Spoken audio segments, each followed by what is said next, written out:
Yeah, let's see how you do under pressure. Oh, yeah, I've been wanting this shit forever. I've been in the field with whatever they throw at me. Brush it off, pick myself up, moving on to the better. Okay, hey, yeah, ain't no errors, baby, it's a new era. I wake up early, feeling rich like I'm Kesha. I get to the paper, boy. Extra, extra. Fuck with me, you know that I got it. Come with me, let's take a trip to the islands. We up on the jet, we'll do more than just fly on it. Stand on that hill, you gon' die on it. Boom, boom. Baby, I'm not one of them, you should try on it. Miss me with all that, I'm on it and next. Fuck this up, I send you back to your ex. But good luck with that, this is big as it gets. Hey, let's see how you do under pressure. Let's see how you do under pressure. Give them a name to remember. Hey, let's see how you do under pressure. Let's see how you do under pressure. A moment can live on forever. Yeah.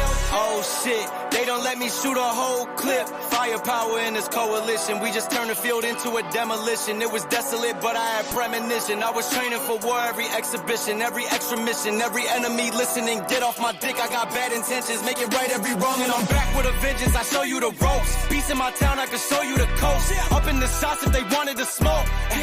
If you know, then you know. Suited up, bitch, my whole team do the same. Don't you forget who created the game. Ready for war, I was born with grenades.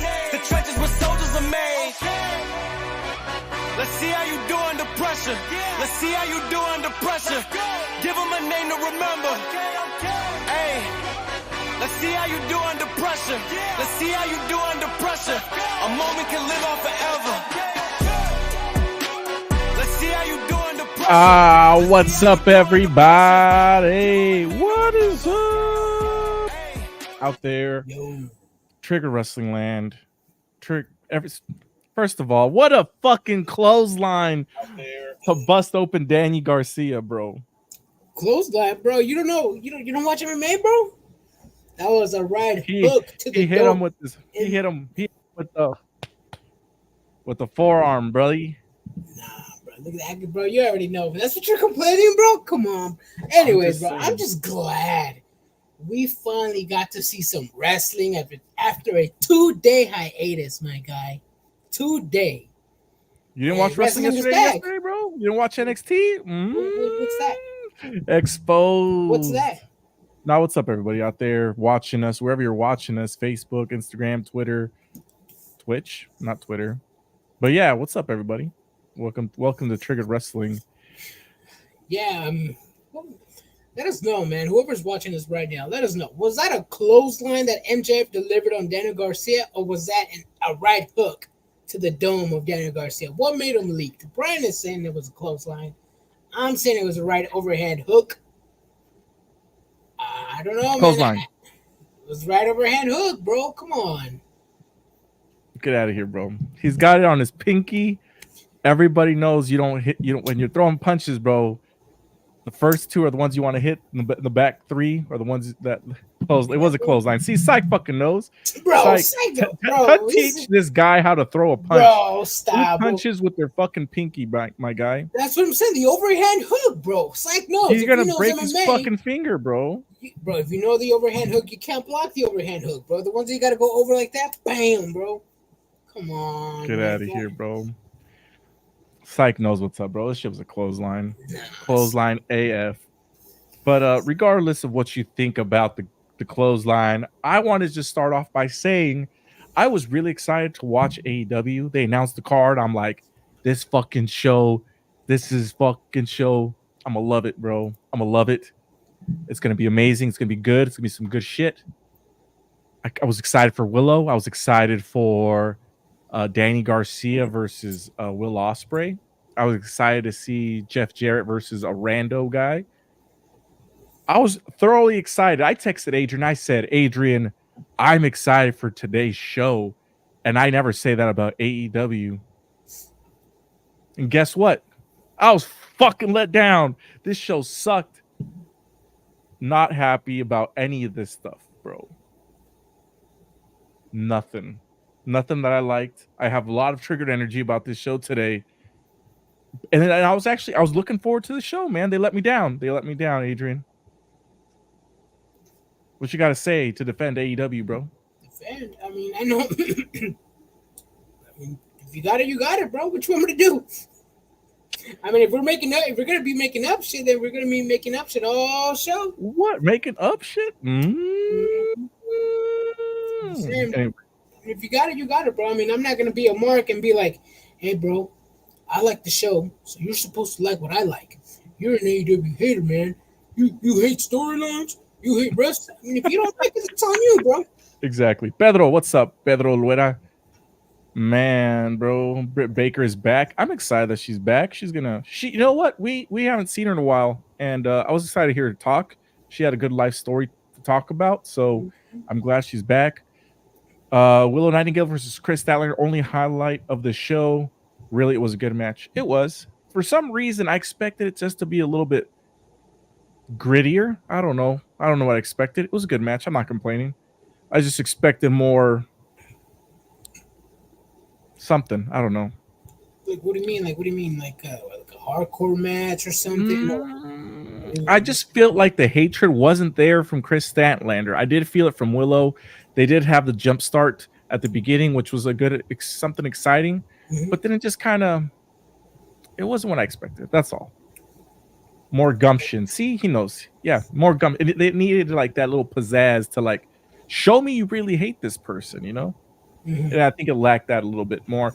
I feel like the match that we got at Forbidden Door, even though there was two other women, they had that like showdown. I feel like that was a little bit more of what I kind of expected, I think, and I didn't get it here. Yeah, it felt like it felt with like you said with the jump start. It felt like they actually had heat. You know, the match was gonna have good versus evil. But yeah, I mean, the match, although it was decent, it was great. It just didn't have it. I was expecting a little bit more from mischievous cheating or different ways to cheat from Stokely. I know we got one. Hey, you. Andrea. Are you going to Stockton Con? Ooh, Stockton. Mm-hmm. Yeah, who's going to Stockton Con? No, but yeah, I was expecting a little bit more. The match was decent. It was great. I liked it. The opening with the jump start when Willow Nightingale pretty much catapulted her through Chris Statlander from the stage all the way to the ring. I thought it was amazing. Maybe that could have told Chris to like, hey, Willow's is an actual threat. Don't take her lightly. Exactly. I feel like we're sorry not to interrupt you. It was a good match. I'm not complaining about it. I just want to let you guys know, there's a lot of you guys in here. Give us a thumbs up. Let us know you guys are watching. I really appreciate you guys taking the time out of your day to hear us talk about it. We're just talking about Willow Nightingale and Chris Statlander right now. We're going to run down the entire show. We're just hitting some bullet point highlights. So we'll get there, and just let us know what you guys, if you guys have any questions in the comments, let us know. I appreciate all of y'all. Andrea, Joey, I agree, was bullshit. We're going to get there as well. How unlucky are Britt Baker and Adam Cole? We're going to get there as well. Yes. I'm getting outside distractions. It happens every night. Yes, it does. I'm okay with it. But there's one thing that I'm not liking, and I'm going to talk about that around the first match, actually. But back to what you were saying about the girls, Adrian. It did need more gumption, as Syke said, right? It needed something extra, but it was a good match. I'm not going to complain about a match. I just wanted some fucking hatred. Like, this person screwed you over. You thought she was your best friend. Some would say, I don't know, best friend. I guess they were part of best friends together, right? I don't think so, no. I don't know where I was going with that, bro. Oh my god. Best friends did split up. Chuck Taylor's no longer in action. Yeah, you're right. It could have happened. I mean, Orange Cassidy and Trent Beretta, they're doing their feud. They did their feud decently. There was some hatred behind that feud in those matches. I would have liked to see a little bit more in that in this match. Could we see Chris Statlander interfering in Willow's final match in the finals of the Owen Hart tournament? That's the only thing that I would see redeeming quality of this.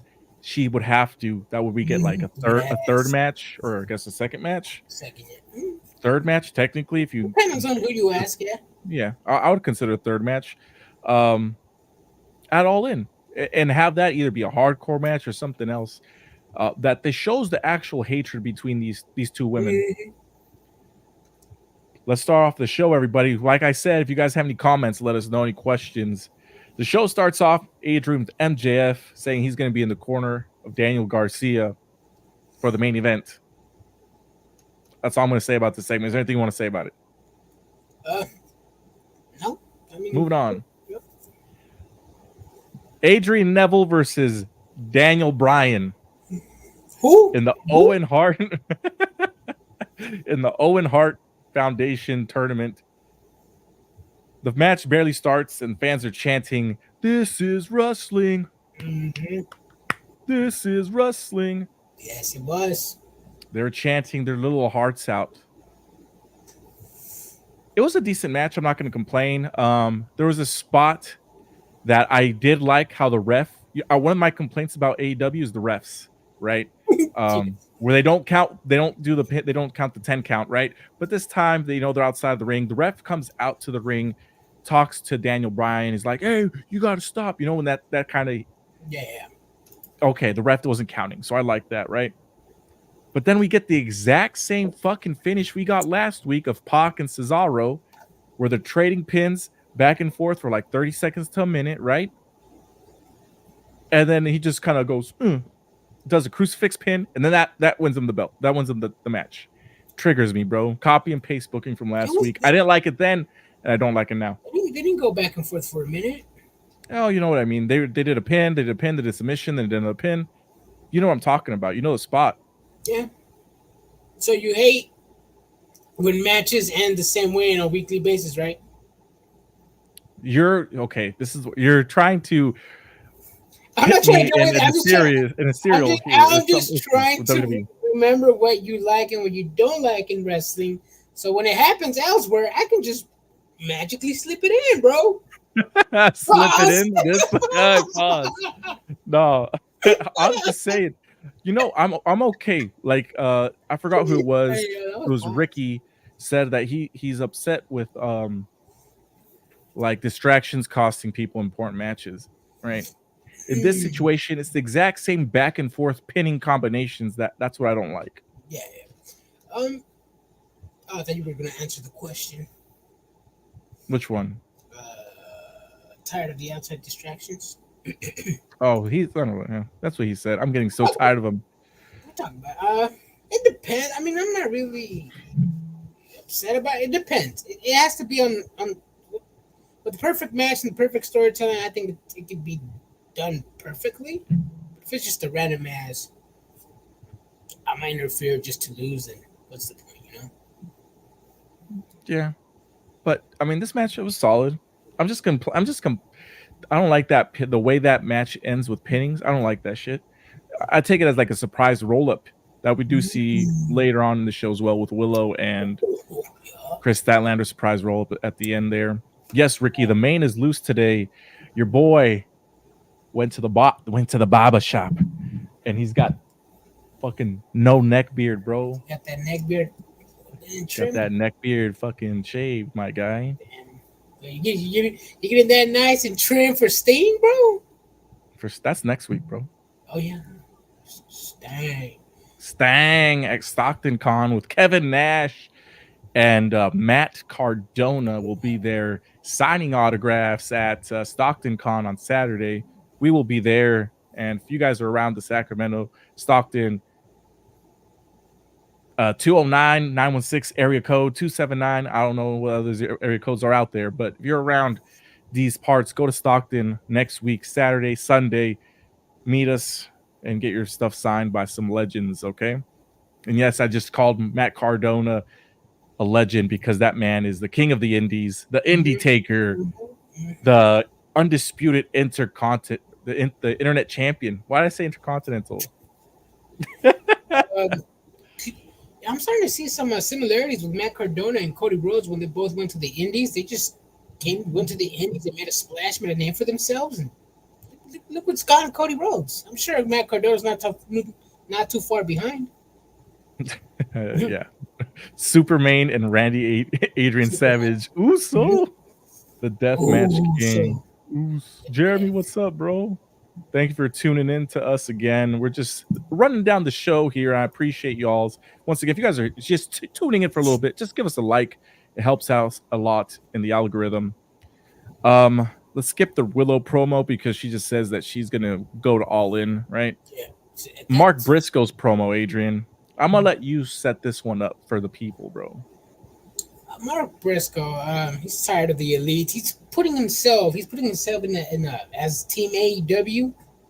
Should I say it? He's selecting himself or appointing himself as the first member to represent AEW for Blood and Guts coming on later this month. I didn't really expect a lengthy promo, but I didn't expect all these people coming out and attacking him, man. I mean, you had Jungle Jack Perry come and attack Mark Briscoe. Then O'Reilly comes out and attacks Jungle Jack Perry. Okada comes out. I'm like, well, yeah, we've seen some of these people fight in the ladder match this past Sunday at Forbidden Door. Mm-hmm. Okada's there. What's going on? I mean, I know Kyle Fletcher's next in line for the Ring of Honor World Championship that Mark Briscoe has. I mean, I expected him to come out. Could we see a Jack Perry and Mark Briscoe match in the near future? You know, we're gonna see not Will Ospreay, which is Kyle Fletcher. I get them confused, bro. They look exactly the same. But yeah, we're gonna get that match eventually. I'm gonna be really upset if the fifth guy for the Acclaim team is gonna be Kyle O'Reilly. I'm gonna be so pissed. Really? I hope it's somebody else. Do all people in NorCal look like Chewbacca? Bro. Damn, bro. Damn. Are you asking me if my back is hairy? Hairy ass mofo, bro. I'm not that hairy. I'm all right. I don't know. I just got long hair. Don't care. Usually I have it up in a ponytail, but people are apparently upset, and they told me that the man bun died 10 years ago. Damn, who's upset about that? I don't know. I was told that I should cut it. My wife agrees, but I just can't. I don't know, man. You know how long it took me to grow this? It didn't take me that long, like 2 years, a year. I don't know. I'm in love with my hair. Willow Statlander, Jumpstart. We talked about it already. Yeah, I think Willow. She's gonna be a star later in the future. She has it. She has a look. She has a promo. She has a fan base. Holy hey, let's see. I am. What is it? What was I gonna say? No free ads, but I have a trimmer that rhymes with landscaped. What is it? What's another word for lawnmower? A John Deere 3.0, bro. They don't sponsor me, so I ain't giving them the names, but that's what I use, my guy. Yeah. Get some blonde there. Go full Rollins. Oh, I actually used to be blonde. You know what? I'm gonna open up fucking Instagram. Yo, what's up, fellas, and everybody else? What do you mean? Everybody else. It's like, oh yeah, okay. You know what? Let's just say, go into our thing, Adrian. You already pulled it up, bro. So people are saying I should go blonde, but because they want me to go Super Saiyan, and you know how I go Super Saiyan on a daily basis. I get that trigger rustling energy from our boys at W Energy Drink. Yes, bro. Right here, W Energy, man. It's the best products right now that are out there. There are jitterless pre-workouts. They also have hydration packs. I have this beach and mango peach, beach and peach flavor, bro. That's the names on this one. That's the new one. But look, what I currently have in my hand is this one. This watermelon guava explosion. Does really well. They also have a pre-workout. What's the flavor? I can't find it anymore. Sorry, guys. It is a favorite, bro. I should look at this website before, but yes, I am gonna try one of these next. It's gonna be this can of energy drink. If you guys want to try out, these are sold out. But if you guys want to try out other flavors, all the other amazing flavors of W, you guys can go to w.gg. And for additional 10% promo code, just type in TWP10 for additional 10% off. They also have hydration packs to keep you guys cool in the hot summer heat. Yes. T. Oh man, here you go. Bartoy says, "Go full blonde and wear some heels. Go full Charlotte Flair." I would do that so much, but then this guy over here, he's got a thing for Charlotte Flair, bro. I'm gonna have to watch my back. Thornton 007 can pull the solo look. Let your skunk out. Hey. Okay, Hey. so I've known this guy since elementary school. Third grade. Back in the day, he used to have like what would you call that? Like it was like a fade and then like five little fucking hairs, bro. A little Mexican. Like it was like the little like strip hair right here. Just put it backward.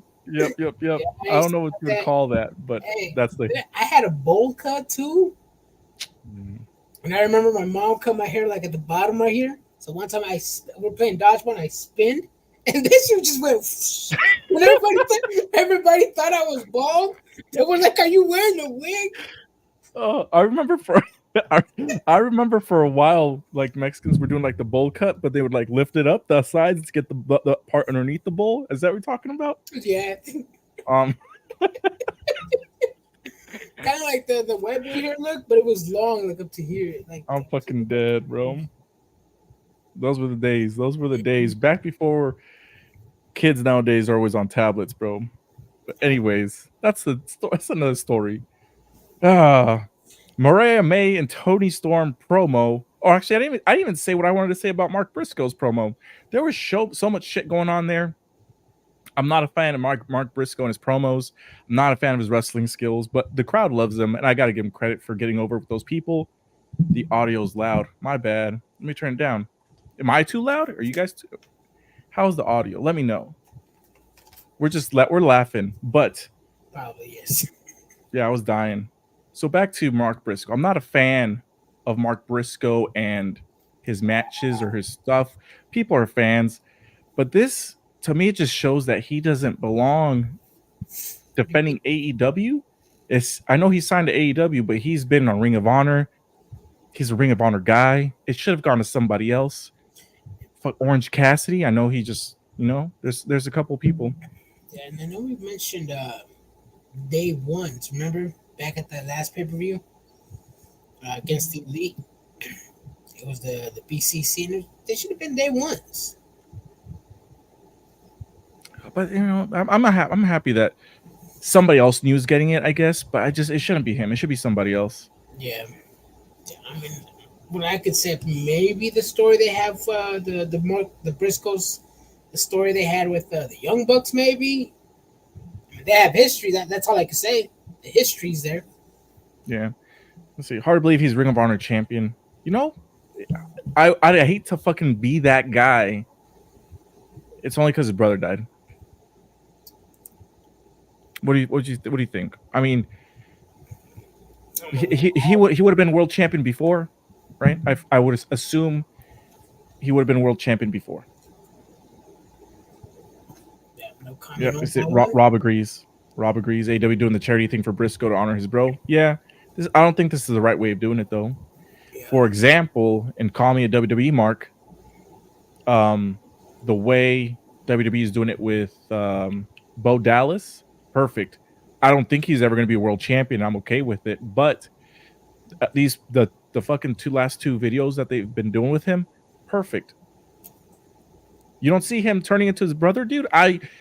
He looks just like his brother. He's doing promos like his brother. This is the way how you do it, bro.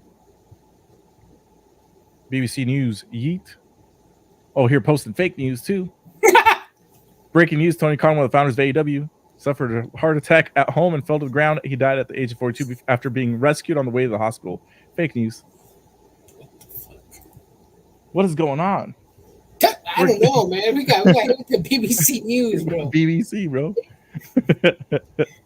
Moving on, Adrian. So this Mariah May versus Tony Storm promo.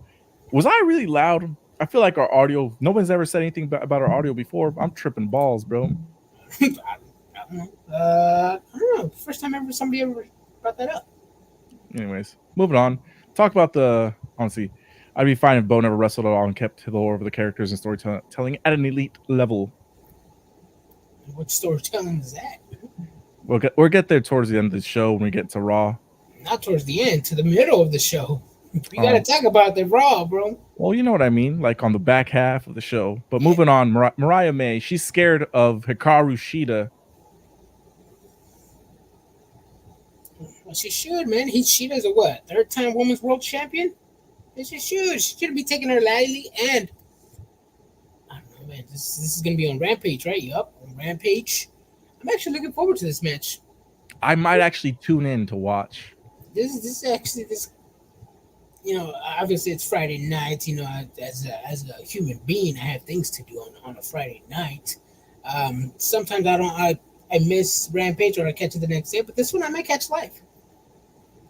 Perfect. We'll see what happens.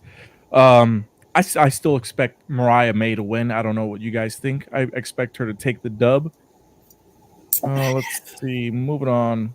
Jeff Jarrett's promo. Let's skip that because he just says he's ready for the wild card. Britt Baker, DMD's promo. She's been announcing that she's had a torn labrum, herniated disc, and on top of that, she had a mini stroke. That's what's been keeping her out for so many plus years, like a year and a half, 2 years, something close to that. Yeah. She's ready to take on Mercedes Moné. And then Mercedes Moné comes out to a pre-tape vignette because the sun is still outside. And I'm like, what fucking time is it over there? And it's 9 o'clock, bro.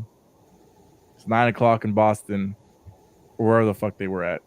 She comes in, she does her celebration. She calls Britt Baker a bitch. The other one calls her a bitch back. I liked it, but it was also kind of cringy. Continue, Adrian. I mean, I don't know, man. I mean, you said it was 9 o'clock. I mean, we're in the West Coast. We started around like 5:30-ish. I didn't know California and Boston or New York were 4 hours apart. You didn't know they're 4 hours apart? You didn't know they're 3 hours apart? 3 hours apart, but it's live, so it's 5 o'clock over there, bro. It's 5. It was 6 o'clock here. That means it's 9 o'clock over there. This guy probably graduated from that high school we never named. Nah, bro, it wasn't 9 o'clock, bro. They started at 8 over there. Like 8:30-ish. It was like 8:30-ish, bro. Stop. It was like the If fourth. it starts here at 5, Adrian, it's 8 o'clock over there. So by the time it's 6 o'clock here, it's 9 o'clock over there. So the sun was out and about and bright as fuck when I'm looking at the sun starting to come down over here, bro. Make it make sense. Bro, stop. The sun's still out bright as hell right here, bro. Yeah, bro, it's 7:44, bro. It's almost down. Bro, the sun goes down at 9. Get out of here, bro. Anyways, what's up, Brandon? The fire dancer. I mean, he makes an appearance. I've been grilling him. He hasn't been showing up to our show. He been showing up to the barrio either, man. F these guys with the Steiner math. That's him, bro. You that guy over here, Steiner fucking Encina High School math, bro. You nailed the fucking school, bro. Miss Cap. What's her name? Capriati. No, I'm just kidding. Bro, don't stop calling teachers out, bro. No, I'm just kidding. Anyways, I don't remember. Yeah, I mean the scary part of Britt Baker, she's saying that her whole right side of her body stopped working. The TIA, which is a transient ischemic attack. I've never heard of that. I mean, I've heard of like people's like maybe faces going numb or something, but then the entire body, side of the body. I mean, that's scary. I mean, she looks in great in-ring shape, like phenomenal. Let's just hope it's nothing serious. I mean, I'm assuming everything's taken care of. I'm just glad to have her back. Glad to see her back in an AEW ring. You know, I'm glad she's back. My wife, she walked in on me watching AEW, and she said Britt Baker looks in shape. So that was a good thing. And then people on Facebook, they were like, dang, Adam Cole needs to get some pointers on how to hit the gym. I was like, damn, bro, you guys don't got chill. Damn, bro. Rob says WWE needs a dark gimmick. Judgment Day makes me want to buy some razor blades. Damn. Yeah, I mean, Hey, bro, Rob, don't start talking about Judgment Day, bro. You're gonna get Brian triggered. I love the Judgment Day, bro. Damian Priest is the best champion of 2024. He's better than Cody Rhodes. He sure has defended the title more times, Adrian. And Cody? Yeah, I think so, right? He defended it against AJ Styles. twice. Damian Priest defended it against a handful of people. Balor. I mean, Drew. There's a couple other people, bro. Cody. Logan. Cody. Hogan. Logan, right?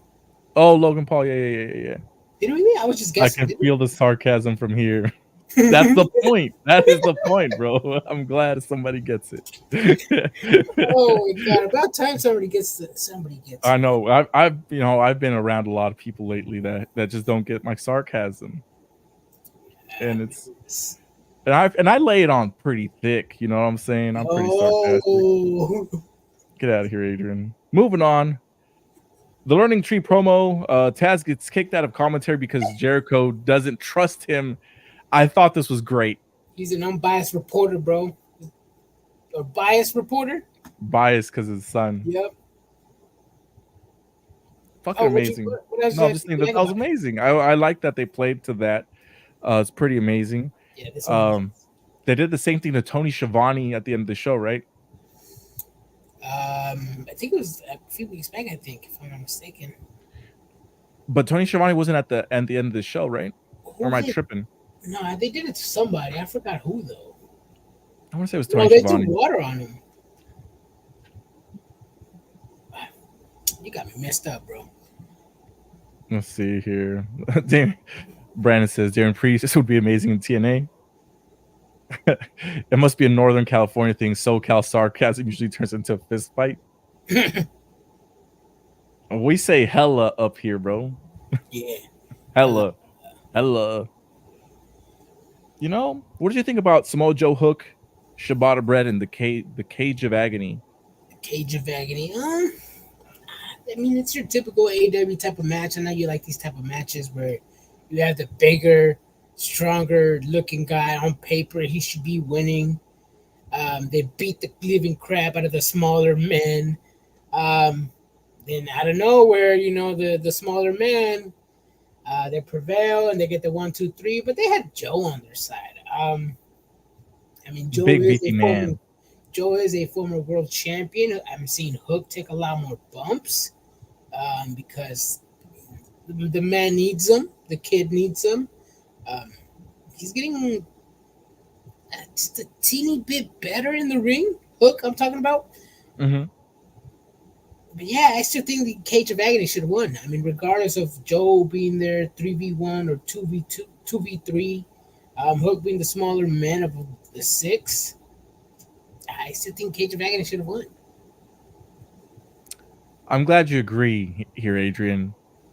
You talk a lot of mess about AOP, rightfully so. Cage of Agony, these guys look menacing. They're huge. And they are not treated as such. They look like stars. They're not treated as such.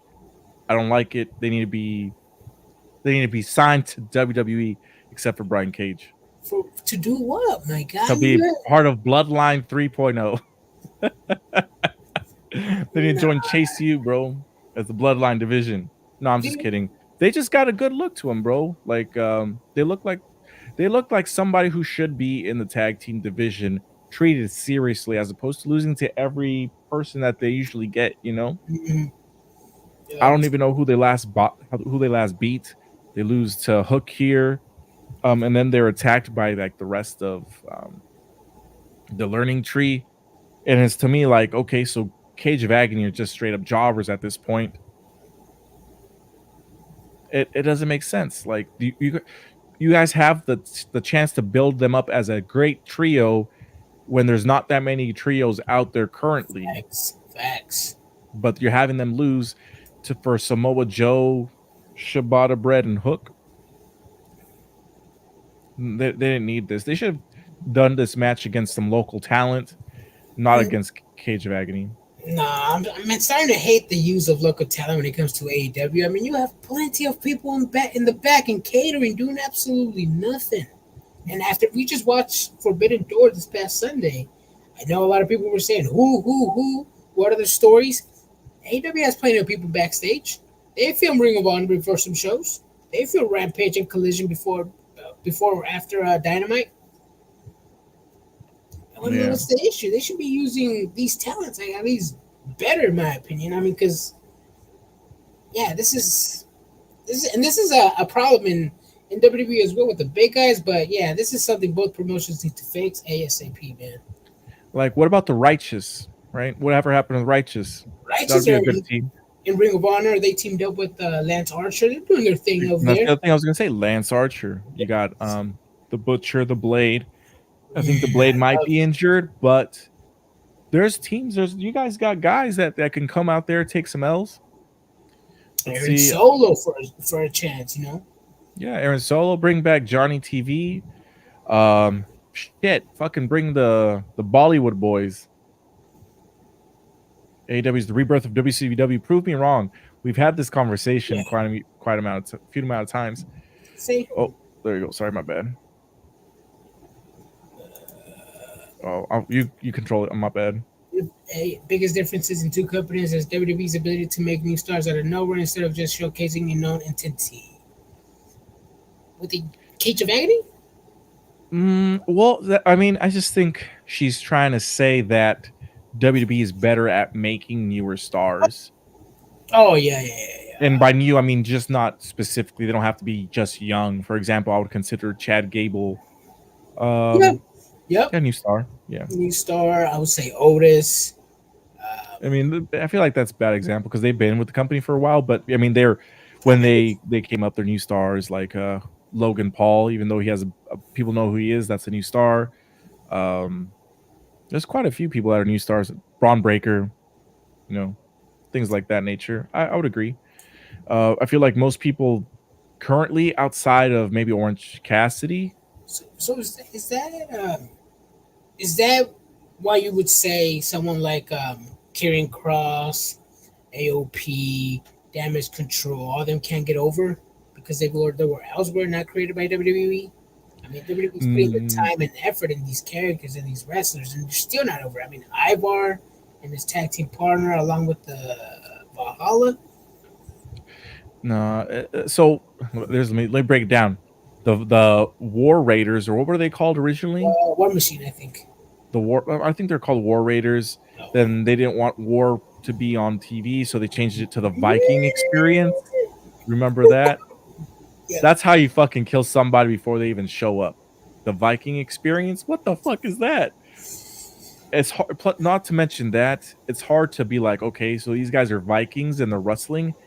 I'm not stupid. They're not Vikings. You know what I mean? Like, it's very like antiquated gimmick.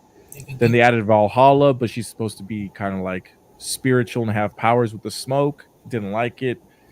I think it's hard to kind of get those gimmicks over, especially when it's something like very cartoonish. So that's what I think about the Viking Raiders.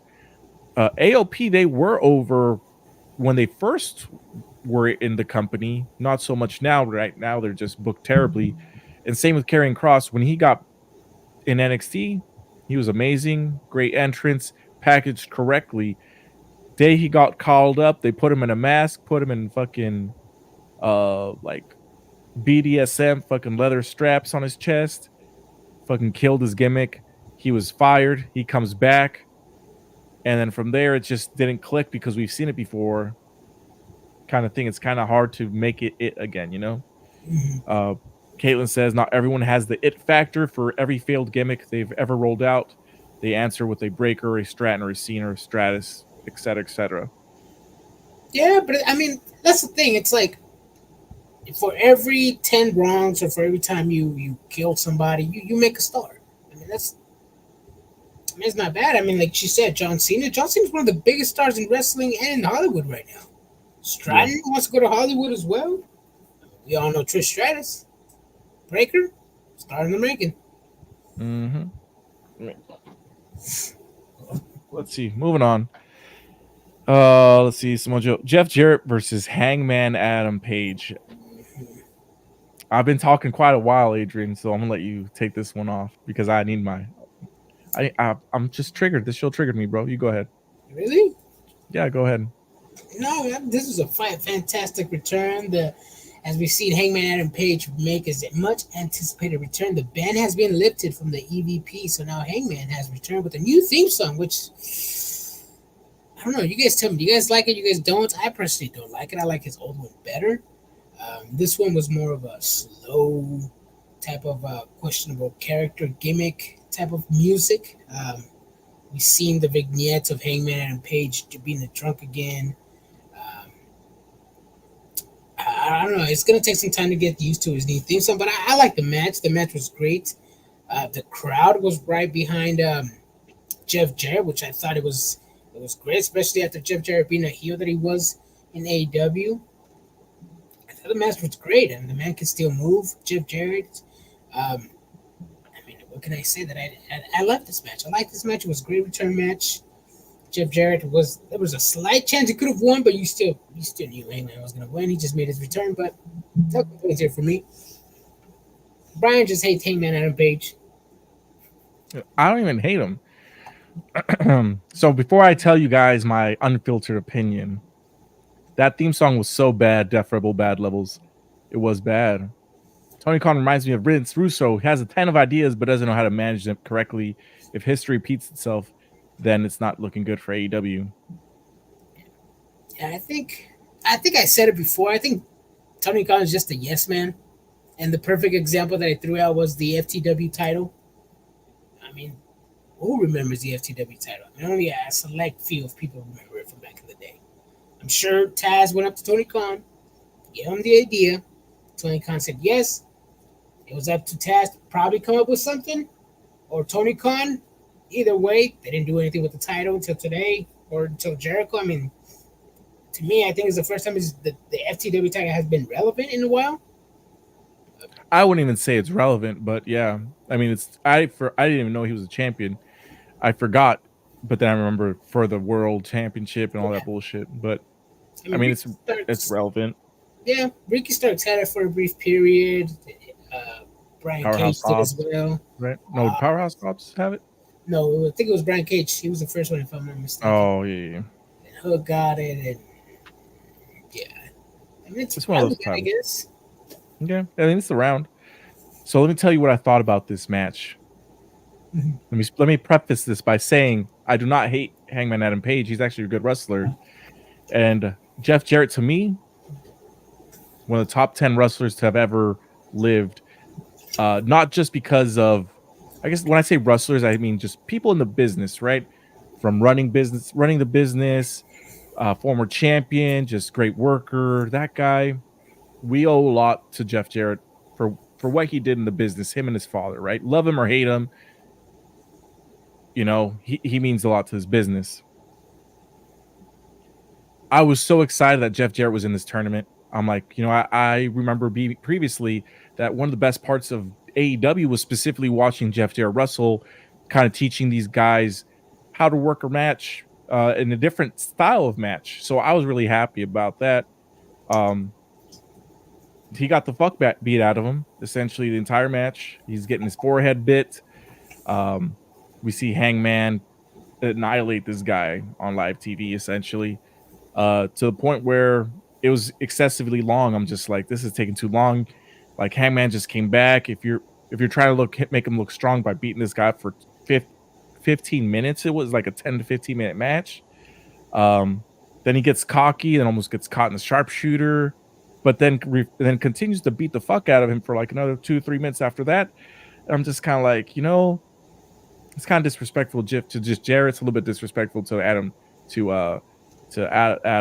Hangman Adam Page to come back in this way. I mean, he is, I guess, it's showing a new side to Hangman Adam Page, that he's vicious. But I feel like we saw that before when he fought Swerve, right? So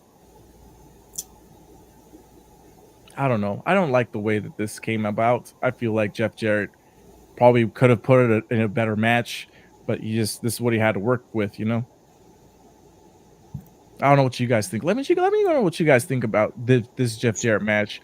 And I also wanted to let you know that I'm actually I love the skull crushing finale, bro. The final stroke, one of the best finishing moves in all time. If I ever was a professional wrestler, that would be my finishing move, bro. Damn. Who's he talking? Yeah, he's talking to me, bro. Because I'm cocky, I'm arrogant. Was it JEFFARET. Jeff Jarrett. Well, how does this song go? I'm gonna go home with my sweet baby tonight, or whatever the fuck that song goes. What? You don't remember his song, bro? That's how Road Dogg came in, because Jeff Jarrett was singing the song and that was his theme song. But then it was like he found out that his roadie, Road Dogg, was actually the real singer. You know what I mean? Yeah. Good move for short people. I'm 5'9", 5'10". I just think it's a dope ass finishing move, you know? I don't know what it is. It's like simple. The Miz does it. The Miz put that move on the map. Jeff Jarrett won a world title with it, bro. Not a lot of people use it. It's a good finishing move. What, Adrian? Why are you so just quiet, bro? So let me tell you this, Adrian. I do like AEW. I wish they would. So when I was so happy that AEW came around, bro. I was like, I finally get to see something that is different. And I was so excited for like the first year, and then I stopped watching. And then we started this, and I was just like, I'm gonna give it another shot. And it ain't for me, and that's okay. It's for somebody. It's just not for me. I was listening to the Miz story. I don't know why you're defending yourself, bro. I didn't even say anything. I'm a Miz mark, bro. I'm a Bret Hart mark. Let's see. Who else would you say I'm a mark of, Adrian? Enzo Amore. Top four talkers in the world, bro. No, you put him in your Mount Rushmore of talkers. He was just entertaining, bro. I know some people say that Jake the Snake Roberts was like a really good talker, but I'm like, you know, everybody. I didn't like his style. He's kind of whispering, and I'm just kind of like, that's not for me. Yeah, that ain't my dig, my stuff, you know. Yeah, so that's the thing. It's like, that's why we call it triggered wrestling, bro. No matter what opinion you have, no matter what you like or what you dislike, someone's gonna get triggered. Someone. It ain't me. Not today. It ain't me. It ain't me. Oh, that red, white, and blue. Just the Miz, man. He's ass, but hey, he accomplished a lot in the business. What can I say? He taught Bryan Danielson everything he knows about the business. Man, oh, you're right. Mm-hmm. You're right. You're absolutely 1,000% correct on that one. Yep. Hangman gotta have what? I can't even talk. Hangman gonna have to always wear the fact he made the biggest life jacket to that company and completely changed course. Oh, the CM Punk. Damn. Yeah. For me, for that incident or for that little going to business for himself, I'm like, bro, Punk, you're the voice. You did this in WWE, and now you're complaining that somebody. I don't know. I'll leave that for another day. I'm just like, why are you complaining? You do the same thing, CM Punk.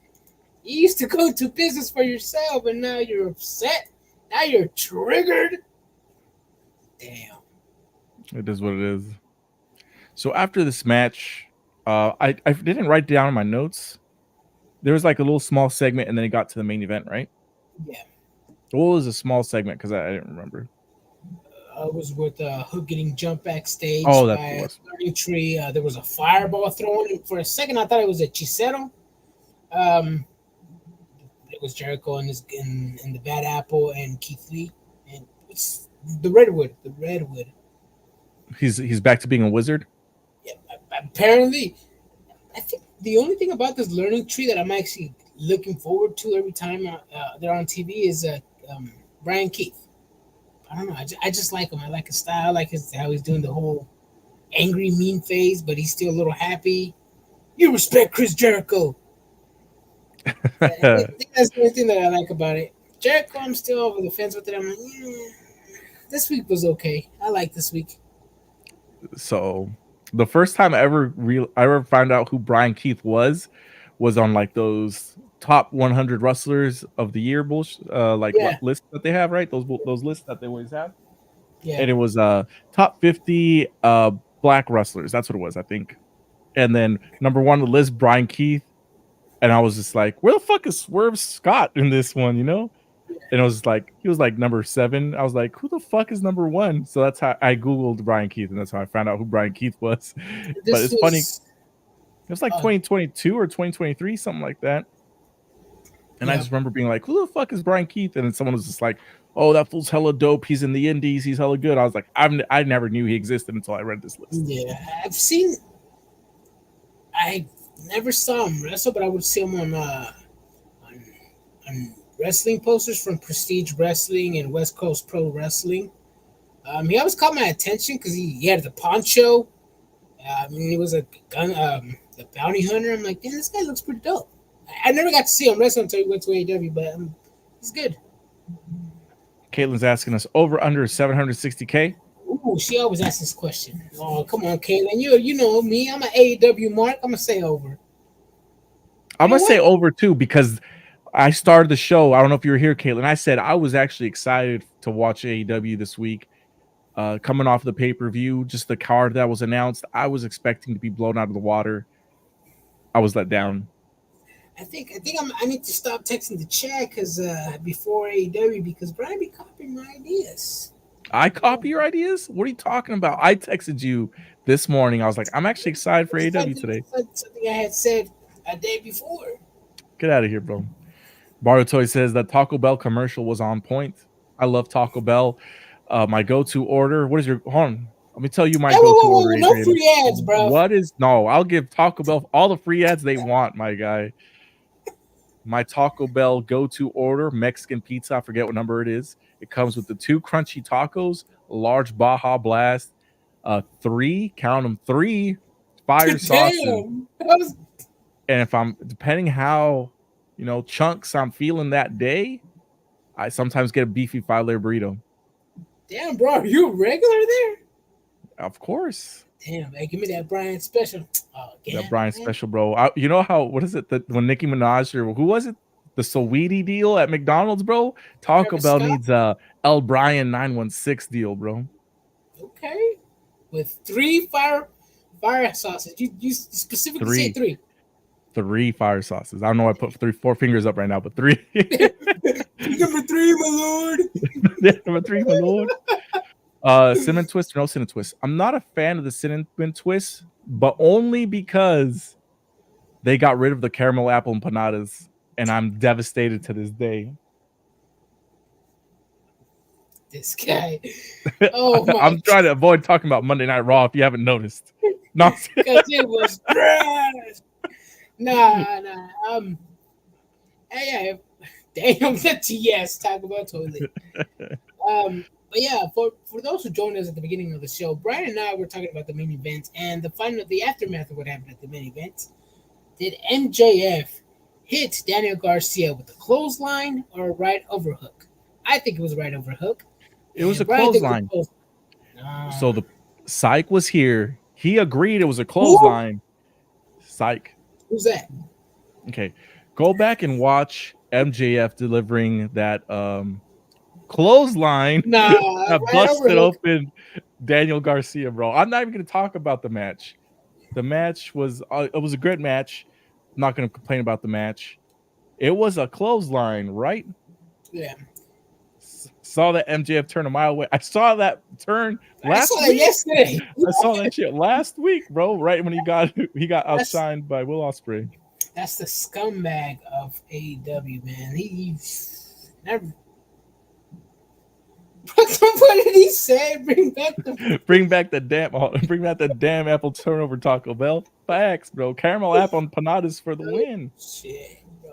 Man. Oh my god. I'm hungry. To be honest, it was actually nice to see Bruff do some technical wrestling. You know, normally he's more known as as haters like to call him the flippity flop wrestler that he is. I mean, there was some of that, but you know, he stuck around to Daniel Garcia style. He adapted.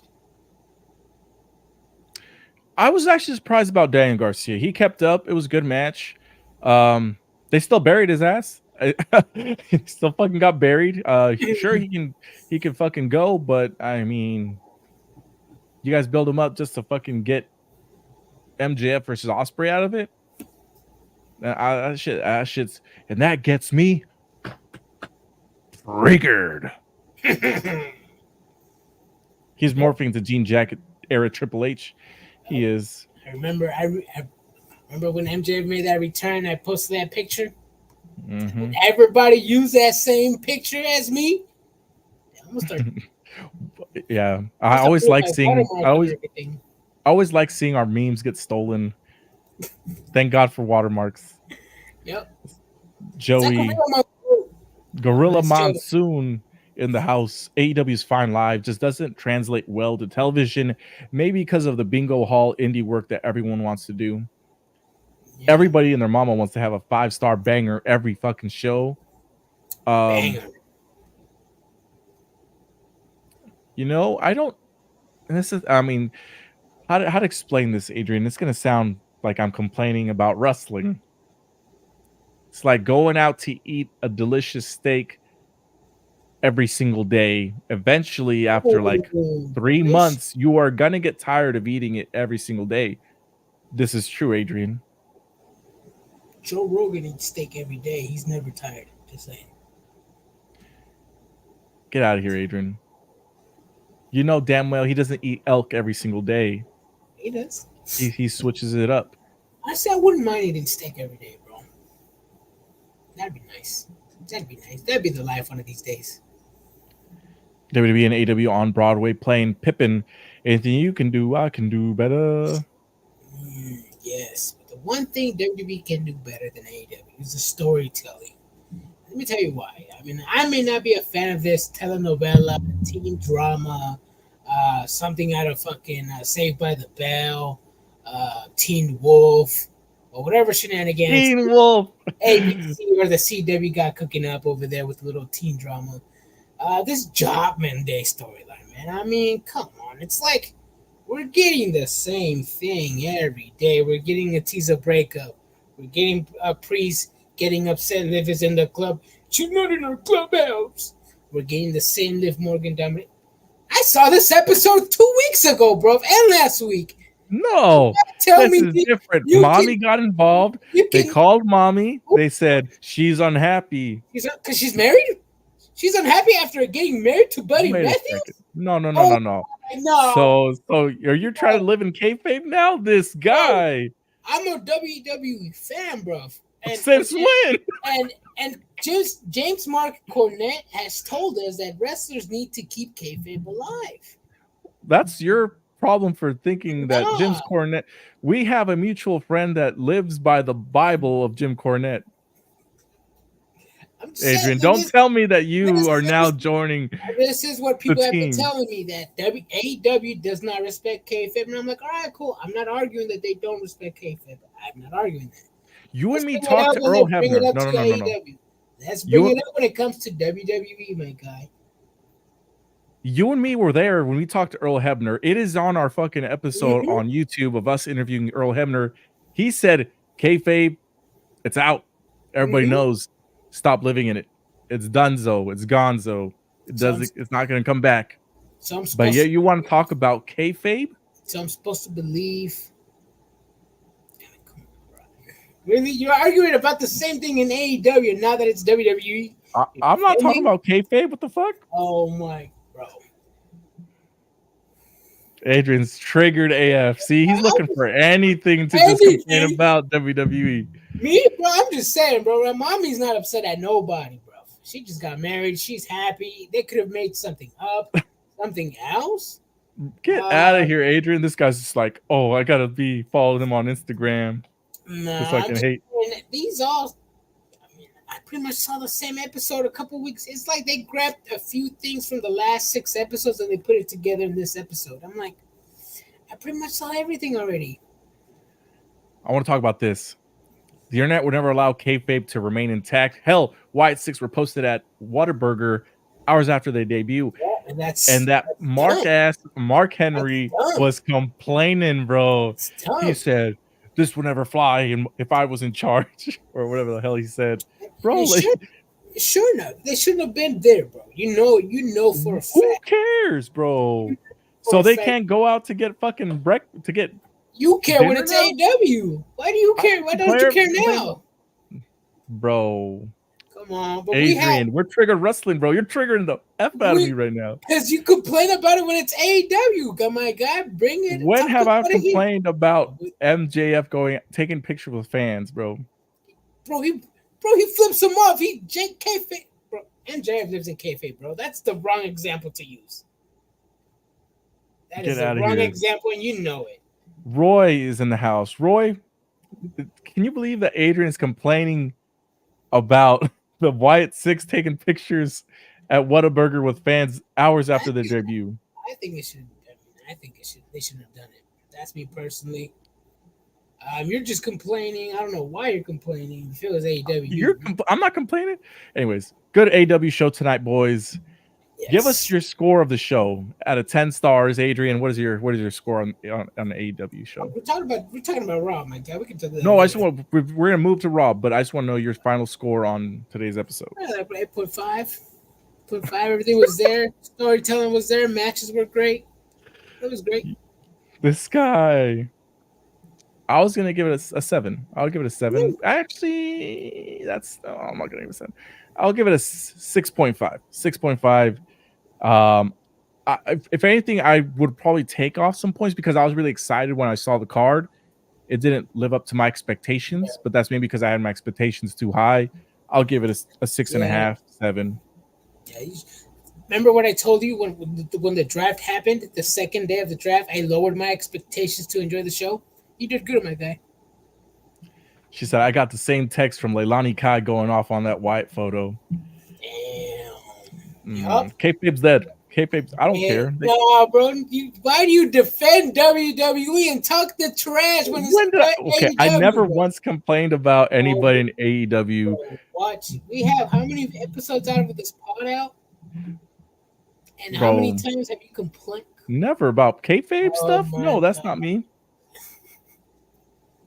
Anyways, my guy. Roy says, I'll give it a 3. It didn't take place in Reseda, California, or the Tokyo Dome.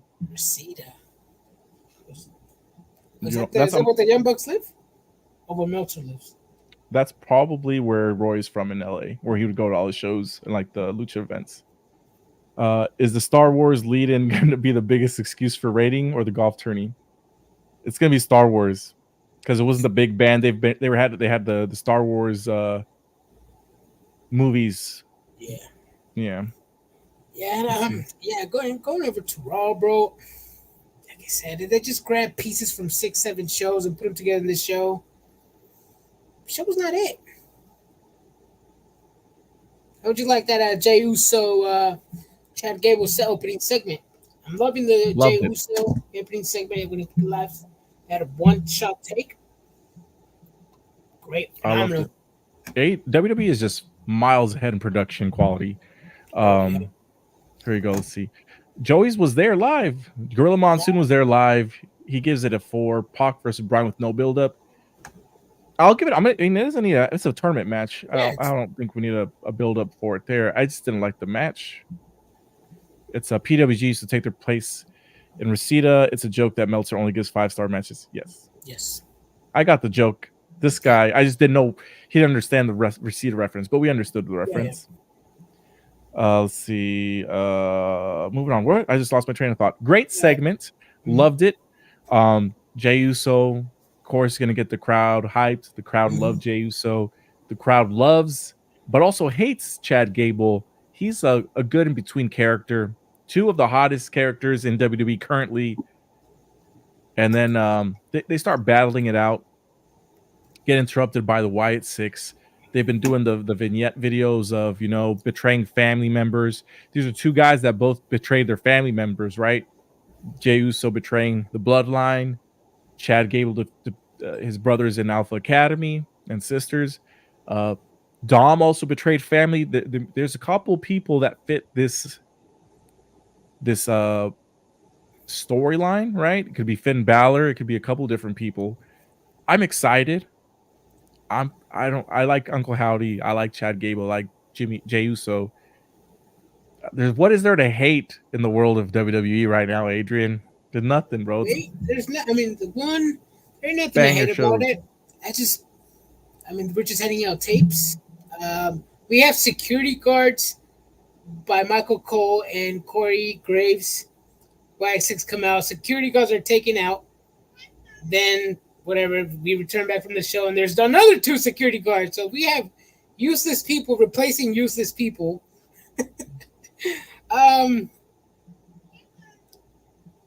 mean, what are they? I mean, what is the Wyatt Six doing? They attacked Chad Gable the Night already on Raw. They practically, I wouldn't say shoot him in the head, but they did some damage to his dome. And what, they're just teasing him now at this point. It's like the Saw movie, the beginning, being there in the Saw, going, just basically finishing the game or whatever the show, and then just like, all right, cool, just leave. Yeah, we put you through hell, but yeah, we're just gonna tease you from now on. Shouldn't it be the other way around? The tease and then the attack. I mean, we're living in kayfabe. I mean, Gable was practically unalive at one point. You didn't follow the stuff, bro. They said in the vignettes and all the vignettes that they were coming out, they said you used to say thank you, but you don't say thank you anymore, which is one of the little QR codes. Is that a reason to attack somebody because he doesn't have manners? Because he's changing up who he is. He's changing up who he is. Is Vin Diesel booking this storyline because nobody messes with family? This guy, man. You know what? I mean, that's what I'm getting from this. Not trying to hate, but it's like, I mean, yes, family is important, but like, Vin Diesel, my guy, is nobody better than family or what? This guy. I just want to say, Rob, he's got a point. SmackDown Tag Championship is something to hate. I agree. But we're talking about Monday Night Raw, bro. Yeah, it's I don't know, man. Usually it's the other way around. You tease somebody, you're gonna attack them, and then you attack them. It's like some AEW backwards booking over here, my guy. I see everybody still wants to talk about AEW, Adrian. AJ Paris. No one in the wrestling world cares about the Orton Hart tournament. Dang. It's not prestigious. I mean, the only thing about it is that it leads to a world title shot all in. Yep. And what's the following match on this card of Monday Night Raw?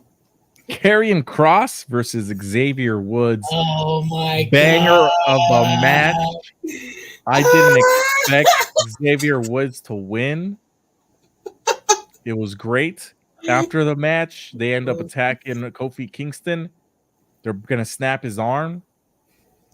Perfect storytelling. They're gonna run it back eventually at some point. I think Xavier Woods. You are trying so hard to defend this, my guy. I mean, if WWE wants to book Karrion Kross like an actual threat and a heel, you feed him Woods and you feed him Woods correctly. Don't you hate roll-ups, Brian? Matches after roll-ups, after going through some matches, doing some shenanigans, and then a random ass roll-up? That's his finisher, bro. So again, so we complain when it's AEW and we praise WWE. I'm just fucking around. So I'm fucking around because I just like triggering you. I didn't like this. I'm just laughing, bro. I'm just laughing. I'm not a fan of this at all. I'm just laughing. You cannot defend Karrion Kross, my guy. I can't. That's what I'm saying. It's like, and this goes again with the Wyatt Six. It's like he's being friendly. He's talking to them nice. You are gonna see that you don't need Kofi Kingston. We're gonna get the true Xavier Woods. Bro, you're teasing the man, then you're attacking his opponent, and then you lose via roll-up. This goes back to back in AEW with the Cage of Agony. I don't like that shit. And with the production value WWE has, these people should be stars. And then after all the hype AOP got, the return of Karrion Kross sharing the ring with Roman Reigns at that time was the tribal chief. What came about? They did nothing. They fucking did nothing. We talked about it on the podcast. We were like, this is what he fucking needs. And nothing ever happened, bro. Never even saw each other's eye to eye again. This is why I'm like, I mean, I'll believe it when I see it because WWE has fooled me a lot of times. Yeah, this part was fucking boring. The most bland and boring feud in wrestling. Cross versus New Day. Enough already. Just put Scarlett in the ring for 2 minutes. Yeah, I thought she's a wrestler. She needs to wrestle.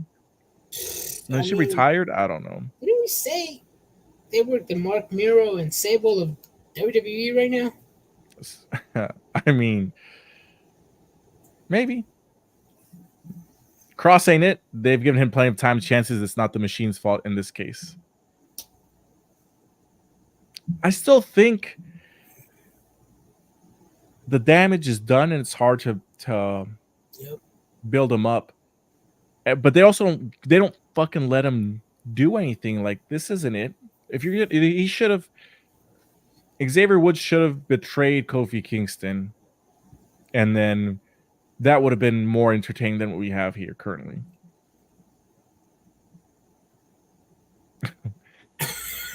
I'm dead. Why is this so late, bro? Mark Henry wouldn't be so upset if someone saw him at Whataburger and offered him to buy a triple meat Whataburger with cheese. I've never had Whataburger before. Is it really tasty? We live in and out realm over here. Isn't that a southern spot? Like Texas. I don't know if there's in Arizona, but if I ever go to Texas, I'm going to go. Moving on. Damon Priest and Dom Mysterio in the Judgment Day locker room. Ray is not happy. We briefly talked about this. Ray is not happy. Finn blames Damian, saying that they need each other, but Finn says Damian has changed since he's become champ. We knew that they were going to break up kind of months before they won the tag titles back and the world championship, but now it's coming to fruition. I would like to see Damon Priest versus Finn Balor personally, because I'm a fan of both of these guys. As somebody that hates WWE, Adrian, would you want to see that? No. Well, actually, it depends. If it's for the title, fuck no. If it's just for storyline, then yeah. Well, and I'll tell you why. Finn Balor does not need to challenge for the title, just like AJ did not need to challenge for the title. Finn Balor already got his chance twice last year against Seth Rollins, who couldn't defeat an injured Seth Rollins. What makes you think he's going to defeat an healthy Damian Priest? I mean, he may not be the best wrestler in the world, but he's going to be a healthy Damian Priest. Do they need to fight for the title? Nah, I don't think so. Is a fight going to happen for a title? Most likely, which I would hate, because that would mean Damian Priest is going to be Gunther. Yeah. Nah, I mean, like I said, we're getting the same thing from Judgment Day, the whole Dominic Mysterio, I'm going to take care of Liv, even though he doesn't, then it makes it worse. Then the breakup tease, then... I mean, the man's supposed to be... Is Damian Priest the leader of the Judgment Day? No, they're all equals. That's what they said, remember? He said we're all equals. That's what Finn Balor said. He's just like, you think we're just your lackeys? They're not just lackeys, Adrian. Damn. If you're new here, Kurt Russell joining us. Is not the leader of the faction. Wow. He never was. It was always Ray. They were equal. Damn. So you, I mean, at least we knew Rhea had the pants in the faction, but damn. This is Damon Priest. Now Liv's faction, bro. This is Priest, the face of Monday Night Raw, the face of the World Champion division. El Campeón. And he's not the leader? They're all equals, bro. You don't follow the storyline or what? You want me to spell it out for you? Watch the product. I'm just asking a question. I just wanted to make sure that I was correct, and he's not a leader. Damn. Joey says Balor is good. B pay-per-view challenger. P.S. The Whataburger line was late because I'm driving. I see. Drive safely, and I appreciate you listening to us while you're driving, my guy. They're all champions, though. Finn has had as many world title wins as Priest does. That's true. That is true. Unfortunately, he has one title run. He lost because of his injury, but yeah, he's been champion. Moving on. Zelina Vega versus Liv Morgan for the women's title. Dom gets involved, slides Zelina Vega the chair. She tries to hit Dom. Well, she does hit Dom. She throws it at Dom. Smile for me, Brian. What's up, Heidel? Hey, what's up, bro? Funny fact, back many moons ago. Sorry, I'm interrupting, Adrian. You got to tell people a life story. I used to be a car salesman at a dealership. I sold a car to this guy, and he became Hey! a really close friend of mine. We've been friends for I don't know, 11 years now, something like that. We don't hang out much, but we do occasionally drop out in each other's text messages, and yeah. Hey, yo. Damn. Dropping in the Yeah. DMs. Back to what I was gonna say. Oh yeah, she throws the championship belt at the chosen chair at Dominic Mysterio. He gets hit. Then Liv Morgan hits her finishing move. She takes the dub. Mhm. Crazy shit, bro. Crazy. You're not gonna say anything, Andrew? You don't think this is good shit? I love it. This is like the 5th time that Dominic Mysterio is like trying to cost her the title, but ends up helping her, bro. That shit's funny. Yeah, it just reminded me of a time where someone says that he hates copy and paste booking in the matches. Was that this like wasn't copy and paste? This is completely different, Adrian. It was similar, but completely different. It wasn't the exact same thing. Didn't they see the same thing with Becky Lynch with Dominic Mysterio? Yeah, here's that was a in a cage. Here's a chair. There was no chair. It was a cage. Here's a chair. Come on, my guy. Cage, bro. Damn. Caitlin, I tell this guy that he is on something, bro. Because you just said it yourself. It's Dominic not the same. Mysterio comes out again, and you just said it yourself, my guy. Rewind 30 seconds, bro. AEW is running a lesbian angle because Dom ain't there. Exactly, bro. If Dom was over there, he'd be Tony storming it up. Well, are you one of those marks that hates it when AEW is doing something like that, but likes it when WWE does it? Who, Joey? No, you. Me? I like the storyline. What are you talking about? I said that was like one of the best things that AEW has going for it, is the storytelling behind that whole thing. Yeah, I don't know. It just feels like I've seen this before already. I mean, Zelina Vega, world championship? For what? I mean, I remember in the promo last week, she was like, or a few weeks back, she was like, I'm chasing the title. She had one match in Raw and lost. What do you mean? What you chasing when you lose, bro? I mean, we knew Liv Morgan was going to come out and win. We knew Dominic Mysterio was going to come out and do some shenanigans. I did not expect Rey Mysterio to come out. Zelina wasn't going to win. To me, I think the story overpowered the match. Pretty further the story. Adrian, this is the thing, is that you have so much TV time. That's what I'm saying. I like that it furthered the story. Okay. Damn, what are you defending more, bro? I'm in defense mode, bro. I love my WWE. I love my telenovelas, bro. 3 hours. I make sure that I wear a diaper, bro, so I don't have to get up to use the bathroom. I gotta be right in front of my TV, make sure I don't miss anything. Yeah, when that Taco Bell, hey, you just go. I'm dead. Go. You gotta go. You gotta go. Yeah. Let's see. Moving on here. Ludwig Kaiser has promo. He's not injured, Adrian. Oh yeah, I know that. Okay, just making sure you know. Dakota Kai, Zoe Stark, and Ivy Nile. I knew who was gonna win when this match got announced. Zoe Stark wins. Dakota Kai, fucking jobber, damage control jobbers. They gotta do something different with that shit. Well, you skipped over hella shit. Did I skip over shit? No, that was the next stop. That was the next thing. Ludwig Kaiser promo, and then it was the match. What about Drew McIntyre video, Seth Rollins match, or per segment? The Seth Rollins thing was... Oh, shit, you're right. My bad. Seth Rollins was before Ludwig Kaiser. Seth Rollins was talking, saying he's going to challenge for the title, blah, blah, blah, blah, blah. Something we heard already before. Yeah, that part was copy and paste. Copy and paste. We didn't need to see it. We get him getting chokeslammed by Damian Priest, but there's still some miscommunication between Damian Priest and Finn Balor. Something we already saw.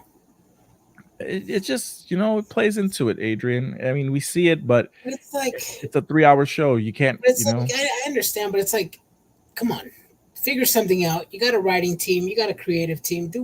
Don't give me the same thing over and over, bro. It's just like miscommunication. It doesn't work out. Oh, I'm gonna do everything in my power to take out Liv Morgan. Ends up helping her. It's like, Yep. if you guys have a creative team, which let's face it, they do, and a writing staff, why are they doing the same things over and over? That's just my only thing. If you guys have a writing team, Our pay-per-view is on Saturday, Adrian. It's the go-home show. Where was this trigger energy last week? Because they should have done it this week. I thought they were going to do something different, but they did the exact same shit as last week. I could have missed out this episode, and I would have gotten the whole story. And because the story's well written, bro.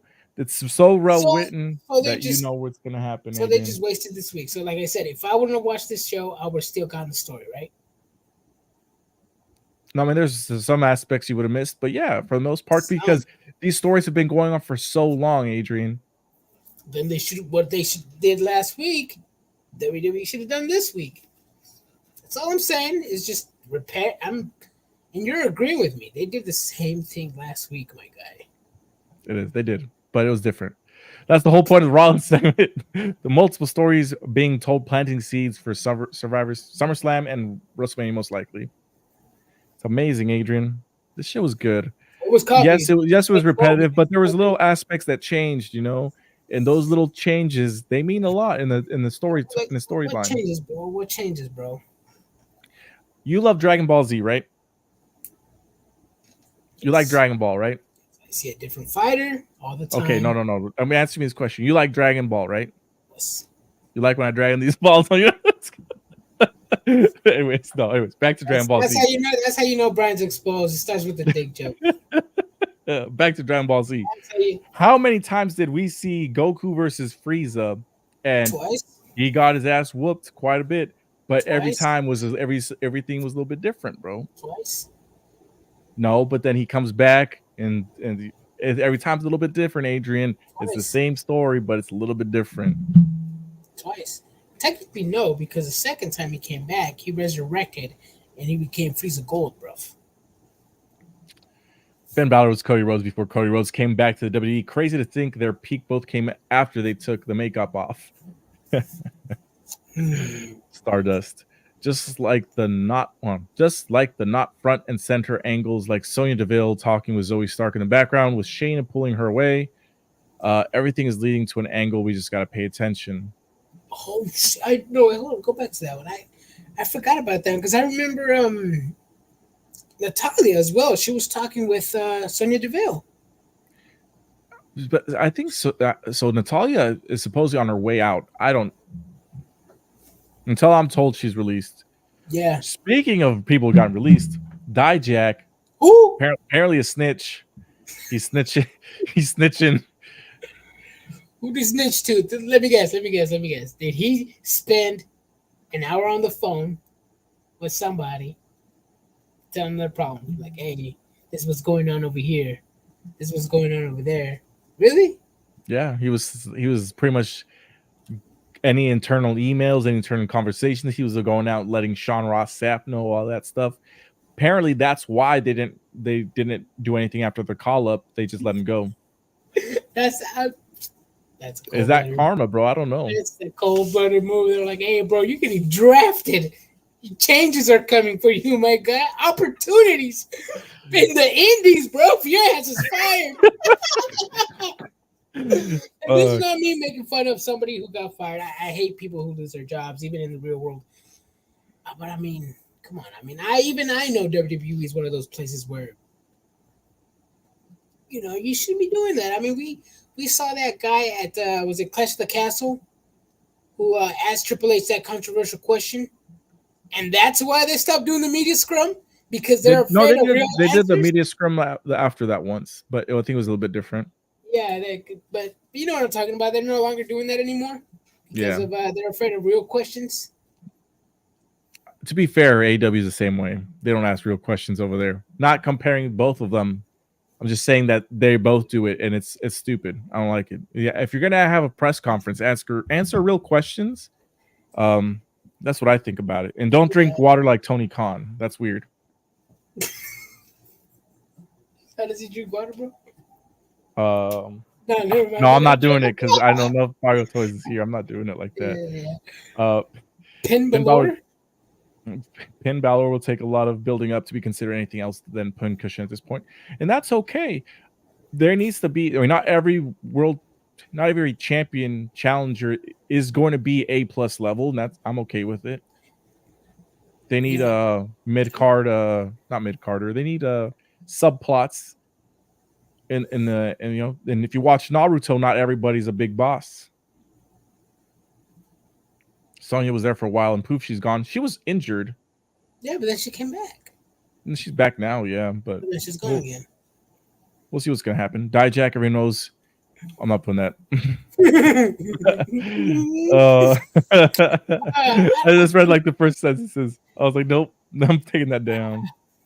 I mean, I don't know. I mean, let's see. Man lost his job. He spilled some beans. I mean, I'm not happy. I hate to parade on a man losing their job, but I mean, hey, it happens. It happens. You getting work elsewhere. All right, Adrian. So after this, it was the Uncle Howdy video. What did you not like about it? Uncle Howdy video? What was that? Okay, let me zoom in on my notes because they're linked to my phone. Howdy. Do you believe you brought me back to life? Are you special? I mean, I don't know. I mean, I thought Bray Wyatt was the one that brought Uncle Howdy back, but with the Bray Wyatt, I could see Bo Dallas bringing the character back. I don't know, man. I need to see more of these little scare tactics. They attacked the first night, and I'm like, okay, what else is coming? I mean, I'm still on the whole nobody messes with family. We are going to take people out who mess with their family. There's a little bit more than that going on, you know. There's more like, well, I'm trying to see obviously at the end of the day they're gonna have to wrestle. They're gonna have to put their hands on somebody. I'm not seeing anything. I mean, they beat people up backstage, or are they gonna have an actual wrestling match, or they're gonna catch people lacking backstage? They're eventually gonna have a match. You're jumping forward. They're laying down their foundation of the transformation, because you brought up a valid point that these people are nobodies. Nobody cares about them. No one cared about them until they put a mask on. Those are your words. Yeah. And they're answering that completely for you, Adrian. Bane's words. But yes. They're answering that completely for you. They're saying, I mean, he said, I'm a nobody. We were nobodies, and now we're somebodies. Even though we're still nobodies. But who are they? And you see kind of doing this kind of like conversation within himself, Uncle Howdy, of his transformation into the Uncle Howdy character. I think this is really good. So do you expect WWE to do this exact same segments for every character? And no. That's what I'm saying. I'm like, so who are they? I mean, they're gonna have to explain to me who they are if WWE wants me to, you know. They're Luchador 1, Luchador 2, Luchador 3, Luchador 4. I mean, like I'm saying, I want to know stories. I want to see what's going on, because they're gonna have to have a match at the end of the day, and I don't know who these people are. You don't know who they are? I actually don't, to be honest. Besides Bo Dallas and Nikki, I swear, I don't even know them. I wish I can pull up our episode from 2 weeks ago, bro. You knew who they were back then. I know Loomis, but do I actually know him as a wrestler? No, I just know him by name. I don't know him with his wrestling style. I don't know the other big dude.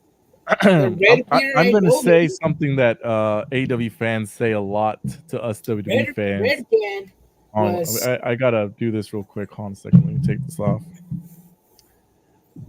Is your Google broken? Apparently, as a WWE fan it is. As a WWE fan it is. But as a WWE fan, I was told that WWE tells their fans who these characters are. I'm waiting to see that, but again, do you think they're going to do that for every character that they have? The pig, the bird, Sister Abigail. I mean, it'd be nice, but I mean, yeah, it would be nice. One each week. It's going to take too long. I think it would be dope. I think it would be really dope to do. It might take a lot of time. That's what I'm saying. It's like, How many? 6 people, 6 characters, 2 weeks on Bo Dallas. Half the year we're in Christmas. We're going barely getting to the fucking Nikki Cross. Shit. Nah, but let's see. Raw wants to see a Chicago street fight sometime in the future. I did not see the video of Jay hiding underneath. Did you, Adrian? I saw a picture of the pig hiding under a WWE truck when Chad Gable was looking back. I posted on our Facebook and Twitter, if I'm not mistaken. Mm-hmm. You did. Adrian, would you be more of a fan of the Y6 that they paraded one of Bray's kids out with a mask? So I fucking hated that on the pre-show, Adrian, that they brought him out. Not that they brought him out, but the way he was like in character. I'm like, you're a little kid. Who? -1. What? He was in the pre-show for Forbidden Door 0 Hour. Was he? I didn't watch. He was just like, I forgot who it was. They asked him a question. He's like, "I'm better than you," or something like that. I know he was doing meet and greets for the shoes. No, but yeah, you just gotta watch the 0 hours in like the first 10 minutes. They're promoting something, but he's being a dick. And I get that he's a kid and he's trying to play character, but it was just weird. It was weird to me. I don't know if you guys thought it was weird. Yeah. I mean, answer this question. I mean, I wouldn't say that. I mean, I'm sure Bray Wyatt's family is being taken care of, just like Brody Lee's family is being taken care of by the promotions. Ain't nothing wrong here. I mean, we saw Dominic Mysterio as a kid in WWE. I didn't complain about it then. I'm not gonna complain about it now. You're all right. No, I know. And then Eddie Guerrero's kids too. We saw them on TV. I mean, I don't think it's the issue about the kids, but I think, never mind. It's been 3 weeks. It's not a microwave meal. This thing's gonna take time and slow cook for the perfect bite. Exactly, Adrian. yeah. Papa H is cooking. So are they just gonna do like 5-minute vignettes? I'm asking questions. I want to know what you guys think as WWE fans, because I see it from my point of view. I'm asking you, Brian, from your point of view, what's gonna make sense for me? Am I gonna have to tune in? Am I gonna have to get the full story in 4 or 5 months from now? Probably. It's still be good. It'll be worth it. It'll be worth it. Let's see. Moving on. Rey Mysterio versus Dominic Mysterio. We've seen this once. We've seen this twice. We've seen this multiple times. We're eventually gonna have to see this in like a hair versus mask match. I think. A retirement match. A retirement match. Some sort of match. But Dom loses because of Liv Morgan. Anything you want to say about this amazing match, Adrian? I mean, it was all right. It was again, the storyline overpowered the match. The match was decent, I would say. It was a decent match. Storytelling overpowered the match again. Further the storyline. You guys at AEW, do you guys just care about the matches? You just want to see bangers after bangers? I saw the same story shenanigans in the previous match where Rey Mysterio and Dominic came out. I'm seeing Liv Morgan and Vega come out. It's part two of the story, bro. Copy and paste booking. I'm like, come on, guys, do something different. You guys got a creative team, a writing team. This guy. They did do something different the next segment, though, Adrian. And then the spot with Dominic Mysterio, they did the same a couple of weeks back. They just reversed it with Dominic on top. That's storytelling. It's copy and paste booking. Do something different. Okay, Braun Baker. Do the 69 spot with Triple H and Trish Stratus. Something. Kevin says she wants to do a cassette for each member. I play Tekken and try to beat it with each character to see their endings. Oh. I just do the YouTube way, bro. I just look it up on YouTube. That's what I do with the Mortal Kombat. I used to do that with Marvel vs. Capcom because they always have their own little finishing little story at the end. It's true. Here we go. Per the White Six, who's Mabel, Minion, and the AOP? I got Ministry of Darkness vibes. We already know who the Undertaker is. Exactly. We know who the main person is, and that's all matters, Adrian. But moving on. Sami Zayn, Braun Breaker just setting up their match at the pay-per-view. Sami Zayn dodges a spear but eventually gets hit with the spear and taken out. We need to see a brand new Money in the Bank champion. And we're gonna do a prediction show tomorrow. Tomorrow or Friday after SmackDown. Oh yeah, shit. Wait, my bad. I thought tomorrow's Friday. We're doing it Friday after SmackDown. After SmackDown, I'm actually looking forward to SmackDown, man. Last Friday was dope. It was amazing. Yep. Love SmackDown. I like watching it in Spanish because that's how I get to watch it with the East Coast vibes. See, Money in the Bank qualifier: Sheamus, Ilya Dragunov, and Drew McIntyre. McIntyre wins. I need to see CM Punk cost Drew McIntyre the Money in the Bank. That's probably what's gonna happen. Fucking love it, bro. I love it. Who's good? We're gonna get our predictions later on, but Yep. I fucking, bro, Money in the Bank. I predicted CM Punk was gonna interfere. What, 2 weeks ago? 3 weeks ago? Bro, this shit's so fucking good. I love WWE. I love the storytelling. I'm excited for Money in the Bank. I'm excited for SmackDown. They're cooking, Adrian. They're cooking storylines. This was a repetitive ass show. It was alright. It furthered the storyline, but I mean, if you're gonna give me the same story next episode, I mean, you know they gave us the similar stories, similar spots. I saw this episode already, 6 episodes ago. Okay.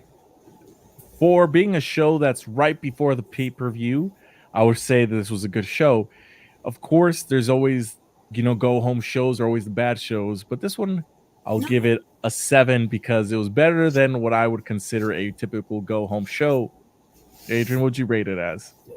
As a go home show, I expect a little bit more from WWE. They have been going all out when it comes to their PLEs, especially when they're overseas. That's where they get the huge crowd reactions. This is going to be in Canada. Maybe they might get the Canadian crowd come alive this Saturday.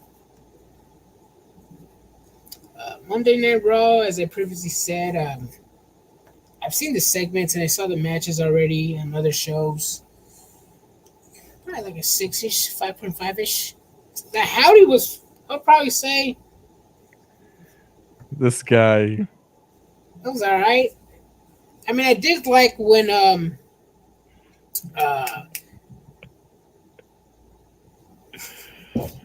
just realized what that guy's name is. I know, I just seen it too. That kind of threw me off. I did like with Howdy when he's interviewing himself, and then they like kind of fuse, and it feels like Bo Dallas was talking to himself, and then it transitions to Dallas talking to himself, or Howdy talking to himself. I thought it was a psych ward at one point. It could have been maybe. I don't know, man. I don't know. Like I said, at the end of the day, I'm not seeing a wrestling match in the near future. I mean, we're gonna have to get in the square circle at some point. I mean, you could build the storyline as much as you can, but if the match is ass, then the whole story build was for nothing. Wow. The WWE is nothing but banger after banger after banger, bro. See, Rob's asking us, what kind of guys are you? Do you hold a bottle rocket in your hand and light it, or do you put a bottle in a bottle? Happy 4th of July, fellas. Ooh. Well, let me tell you this, Rob. We live in California, and let's just say my favorite fireworks are snakes and sparklers.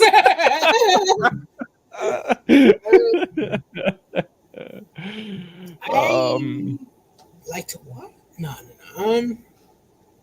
All I know is if I was in a wheelchair, I would put the wheelchair in reverse whenever a fireworks near me. What is it? Put it in reverse, Scary? Or what is Terry? It? Oh, Lord. You know they got a firework named after Terry?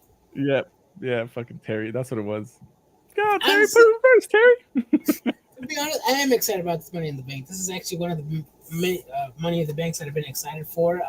Last year was decent, but this one is looking like a heavy hitter.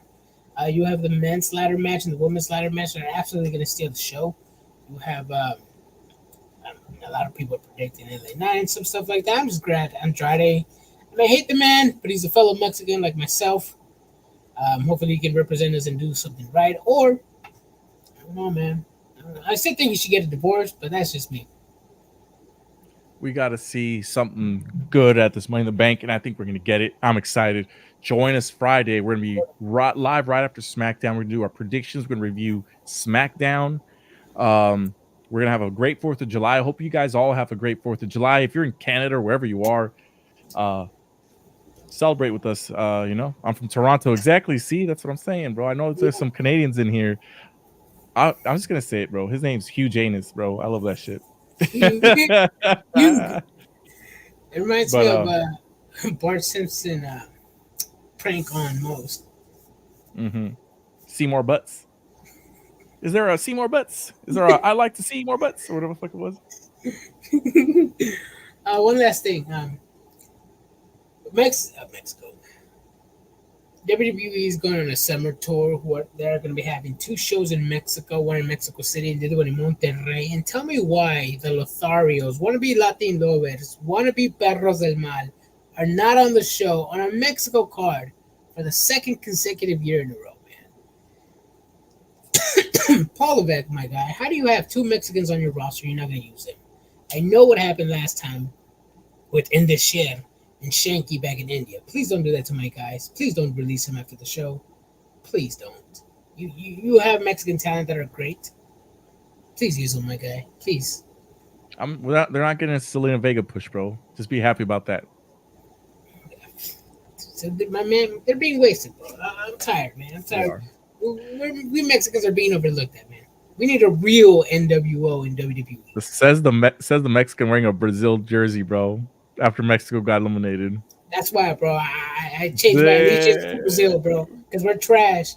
Bro, I blame the loss of Paul Levesque, bro. I think Paul Levesque booked the Mexican national soccer team to lose, bro. And the United States soccer team, too? Bro, yes. the refs bot. That's a different subject. Tuning in next week for Triggered Soccer. Tune in tomorrow for Triggered Soccer, bro. For Triggered Soccer. But for sure, tune in on Friday. Give us a follow, give us a like, give us a subscribe button. We're on the way to 25,000 followers on Facebook. We're almost at 500 subscribers on YouTube, so please help us out. If Zelina was 4 inches taller, man, she can go in the ring. Love her. I agree. Her size doesn't help her. But give us a thumbs up. I love you guys. We'll be safe. You guys stay safe. 4th of July. Make sure you come back with all 10 digits, please. Yes. Stay triggered, everybody. Deuces. Yes.